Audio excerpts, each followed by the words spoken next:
तो परमात्मा की खोज में हम युगों से लगे हुए हैं, और यदि उन ऋषि महर्षियों का मार्ग सही होता तो हम चले जाते वहां पर, हम इस संसार में नहीं रहते। इसका कारण यही रहा कि हमारे सदग्रंथों का भी ज्ञान हमारे धर्मगुरुओं को नहीं था। वर्तमान के अंदर तो बिल्कुल ही बिजली गिर गई है, और विशेषकर इस हिंदू धर्म में तो कमाल कर दिया।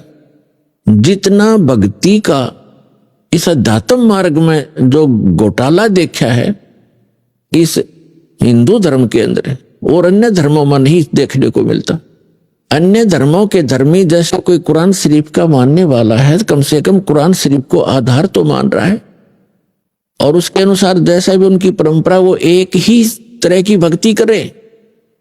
इसी प्रकार ईसाई धर्म में देख ले, सिख धर्म में देख लो, और हिंदू धर्म में देख ले, जितने गुरु उतनी ही पूजा, जितने जो ज्ञान है उतने ही देवता।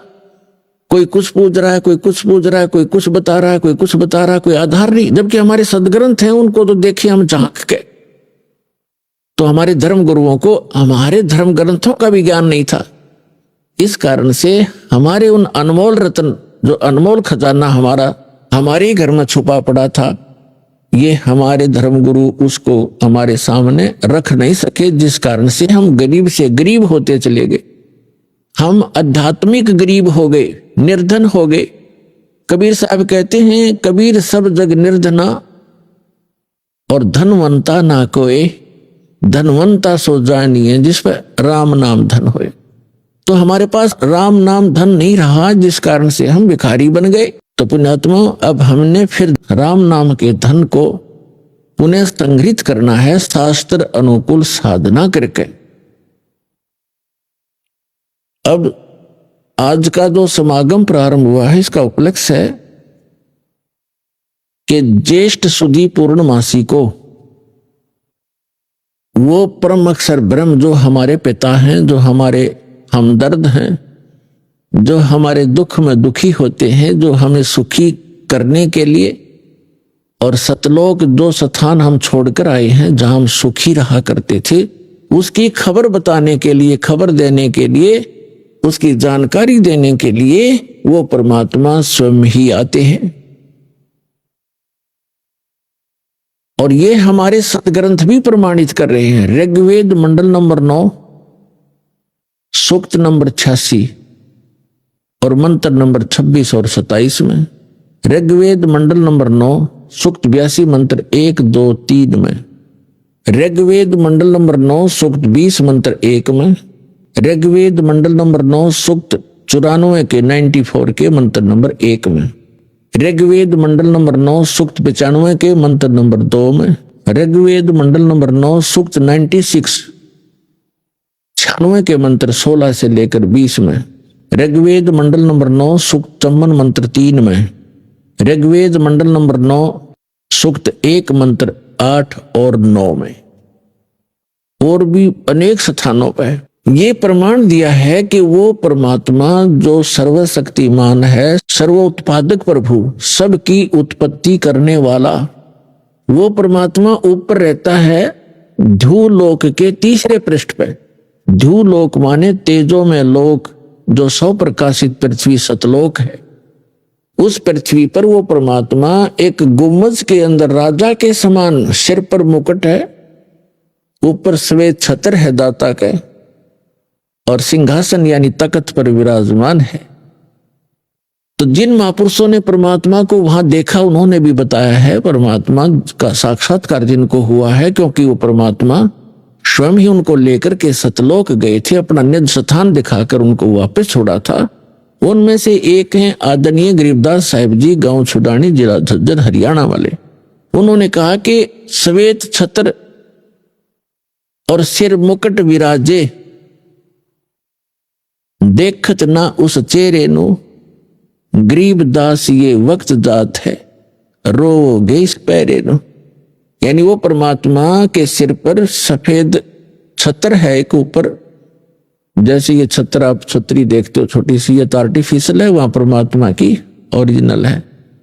और सिर पर मुकुट है उस परम पिता के, जैसे राजा लोग पहनते हैं, यही ऋग्वेद मंडल नंबर 9 सूक्त 82 मंत्र 1 में है कि वो सर्व उत्पादक भरपूर सब पापों का नाश करने वाला राजा के समान दर्शनीय है। देखने में राजा के समान तख्त पर विराजमान है, सिंहासन पर बैठा है, और वहां से गति करके आता है, अच्छी आत्माओं को मिलता है जो दृढ़ भक्त होते हैं।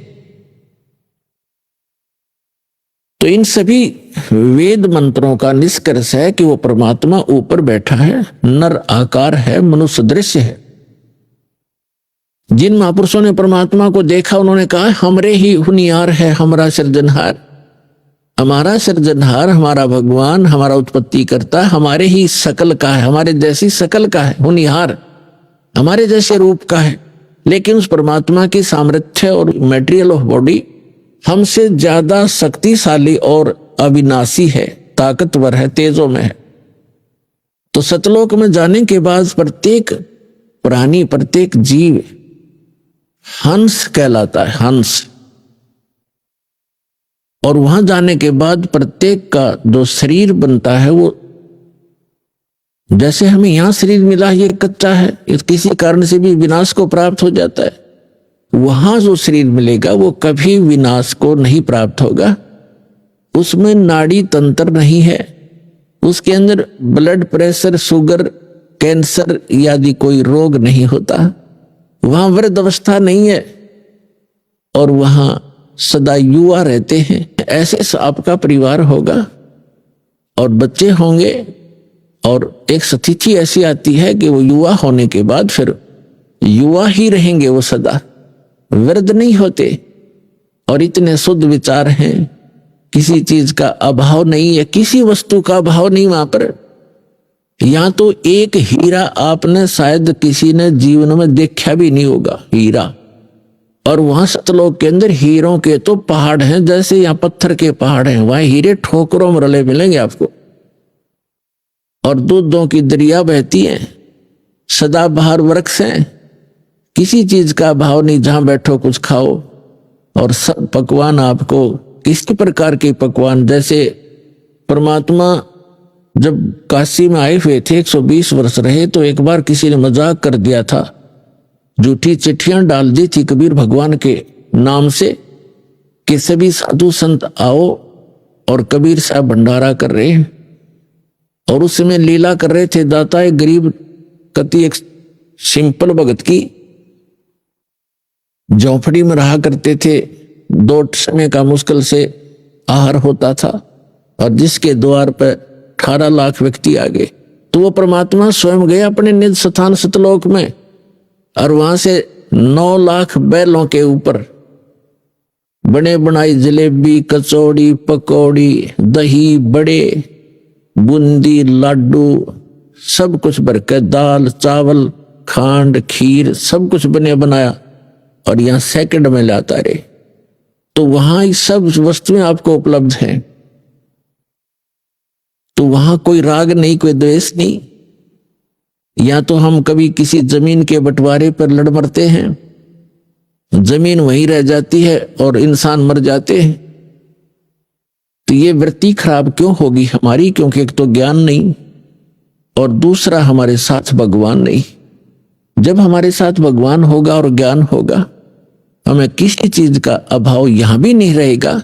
जब तक आप यहां रहोगे, आपकी सुरक्षा होगी, आपके बच्चों की सुरक्षा होगी। तभी तो हम भगवान की खोज करते हैं कि हमारा परिवार सुखी रहे, हम भी निरोग रहें, हमारी अकाल मृत्यु ना हो। चलो मृत्यु तो ये मानते हैं हम बूढ़े में मर जाएं, लेकिन बीच में ना मरे। तो ये इस गंदे लोक में भी, इस नासवान स्थल पर भी उस अविनाशी परमात्मा कबीर जी की शरण में आने के उपरांत ही हम ये सुख भी प्राप्त कर सकते हैं। तो ये ज्ञान हमें अभी किसी ने बताया ही नहीं, और परमात्मा आकर बताने की चेष्टा कर रहे थे। सन 1398 से सन 1518 तक 120 वर्ष परमेश्वर यहां रहे, एक जुल्हा गरीब की भूमिका, निर्धन की भूमिका की। अब वो भूमिका क्योंकि रह रह कर विस्तार से जितनी हमारी बुद्धि काम करेगी दास की, आपको सब कथाएं सुनाएंगे, तब समझ में आएंगी। चारों युग में संत पुकारे को के कहा हम हेल रे, हीरे माणक मोती बरस ये जग चुगता डेल रे। कि वो परमात्मा हमारे पिता हम बालकों की गलती को अक्षमा करके जो हमने सतलोक में करी थी, क्योंकि सृष्टि रचना के माध्यम से आपको ये जानकारी होती है कि आप जी कैसे यहां फंसे थे इस गंदे लोक में, क्यों इतना कष्ट उठा रहे हैं। ये सजा है आपको, ये दंड है आपको यहां मिला हुआ है। और इस जेल के अंदर जो थोड़ी बहुत सुविधा प्राप्त कर लेते हैं हम उसी को सुख मान रहे हैं। जेल में सुख सपने में भी नहीं होता। 21 ब्रह्मांड जो या जेल है काल की, इसमें सुख स्वप्न में भी नहीं हो सकता किसी प्राणी को, चाहे वो पूरी पृथ्वी का राजा हो, चाहे वो स्वर्ग का राजा हो। तो ये जो स्थान है यहां हम क्यों आए, ये सृष्टि रचना में आपको बताएंगे।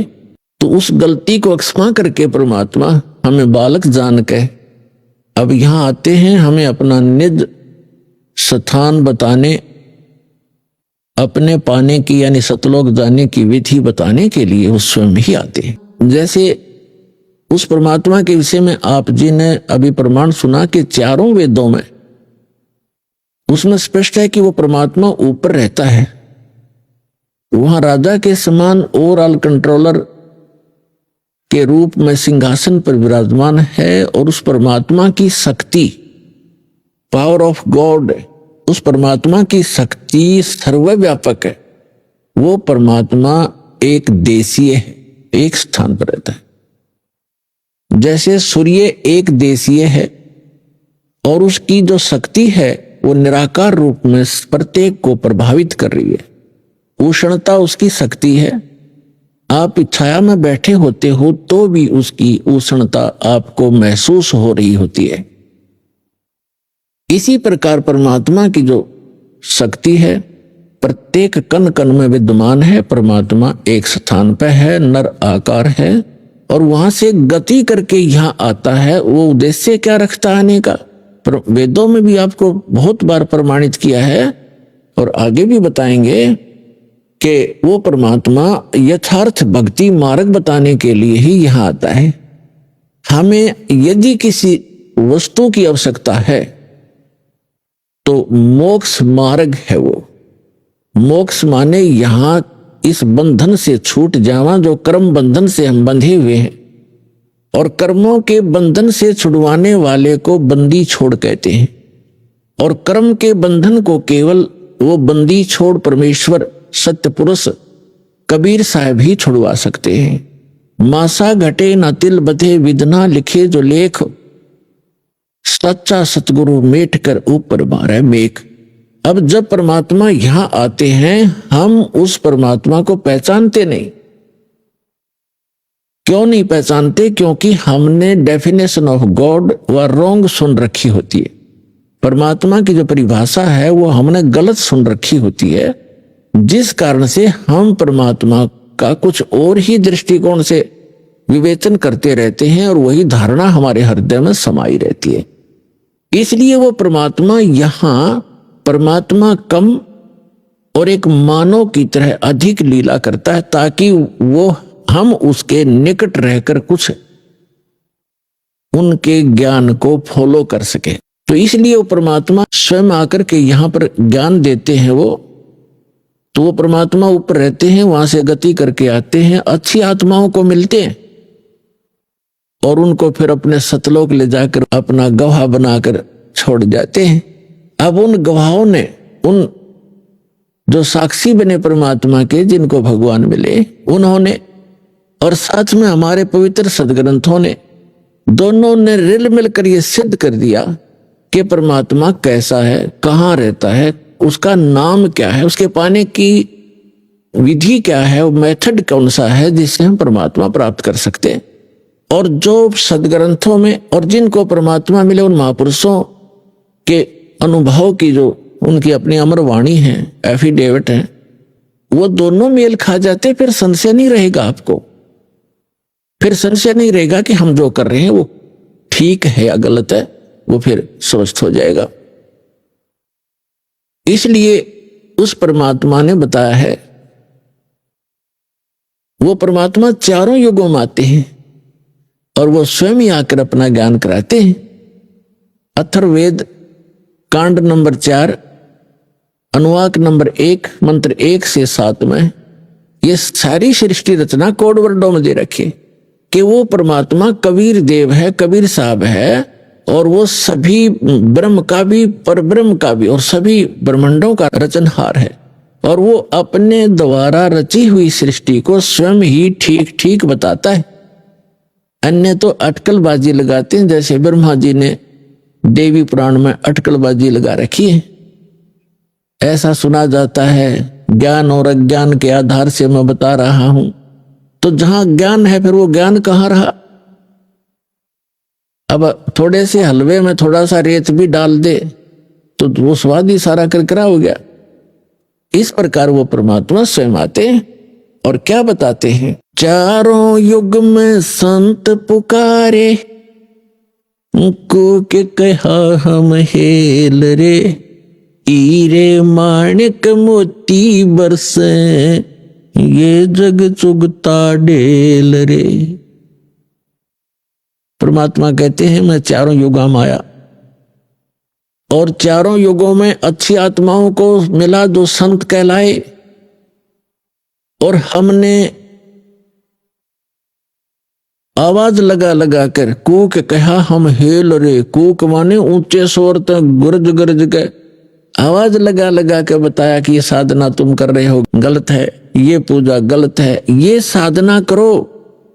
शास्त्र विधि त्याग कर मनमाना आचरण करने वाले डड़े ढो रहे हैं। ये जग चुगता ढेल रे, हीरे मोती समझकर कंकर इकट्ठे किए बैठे हो आप, और हम हीरे और मोती इनकी वर्षा कर रहे हैं, शास्त्र अनुकूल साधना और मंत्रों की, जिससे आपको मोक्ष रूपी हीरे प्राप्त होंगे, आपका जीव सुखी होगा। हमारा ज्ञान किन्हें ना सुनिया, पर भी लेन जाते है दुनिया। हमारा ज्ञान किसी ने नहीं सुना और वहां पर भी लेने जाते। जैसे आप देख रहे हो केदारनाथ के ऊपर इतना भयंकर फ्लड आकर के बदल फट गया, वहां तहस नहस हो गई, बहुत से नुकसान हुए, बहुत से श्रद्धालु मारे गए।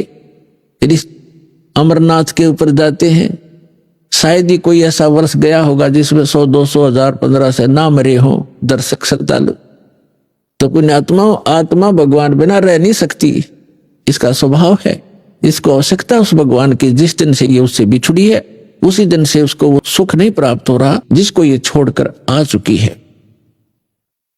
तो यहां परमात्मा कहते हैं हमारा ज्ञान किने ना सुनिया, और वहां धक्के खान जात है दुनिया, पर भी लेने जाते जोड़ तालाब में नहाने के लिए। है कहीं गीता और वेदों में प्रमाणिक की साधना से मोक्ष होगा? तो ये कहां से ग्रहण किया? ये शास्त्र विरुद्ध साधना है, लोक वेद बना रखा है अज्ञानी संतों, ऋषियों और आचार्यों ने। अब परमात्मा क्या बताते हैं?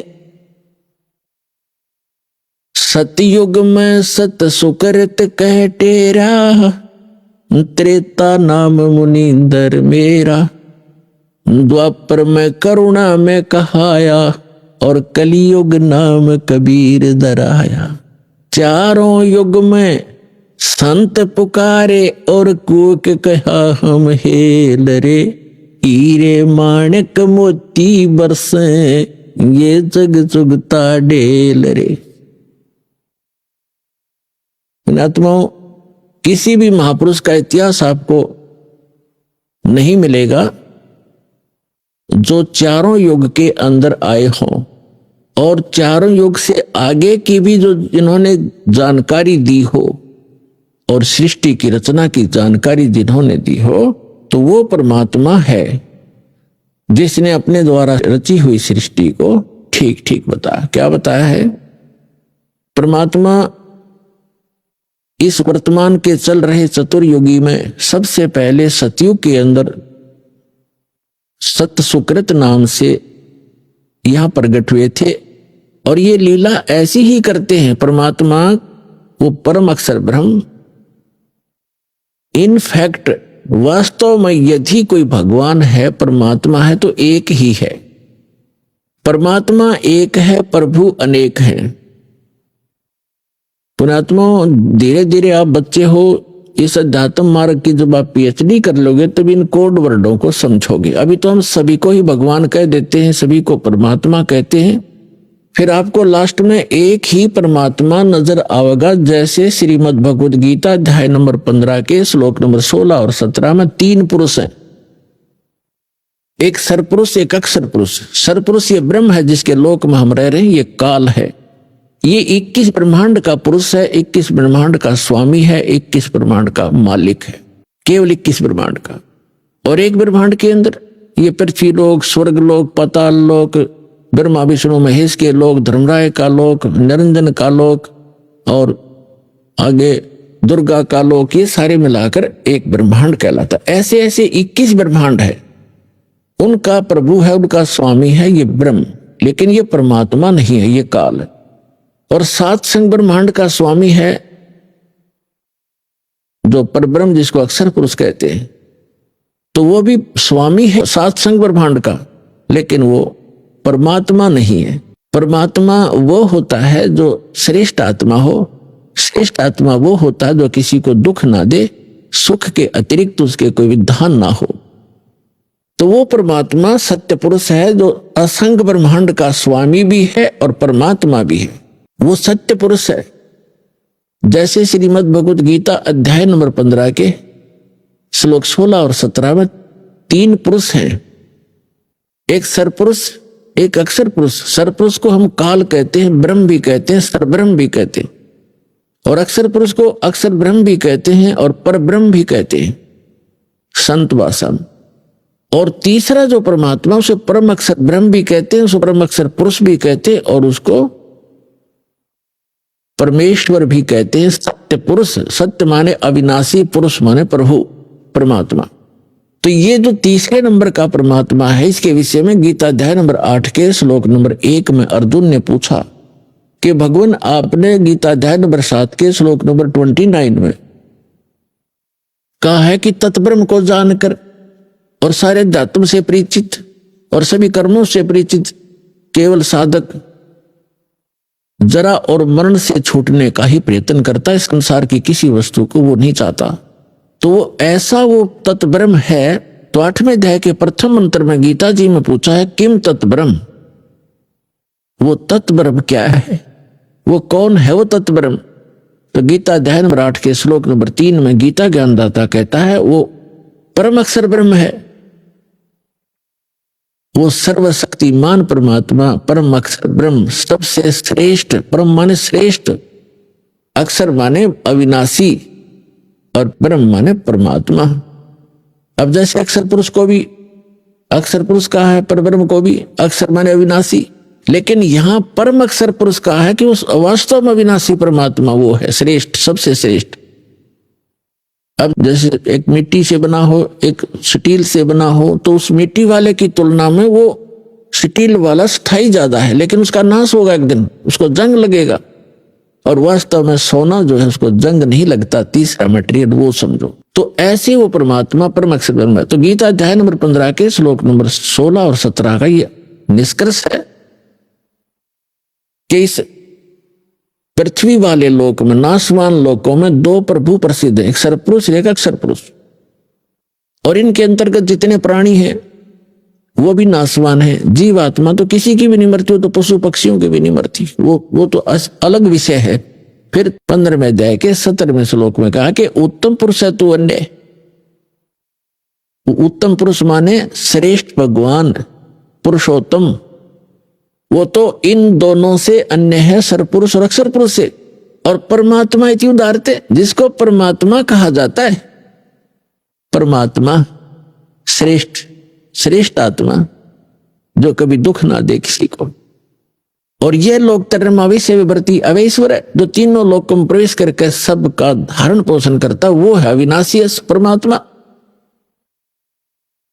तो ये परमात्मा परमेश्वर,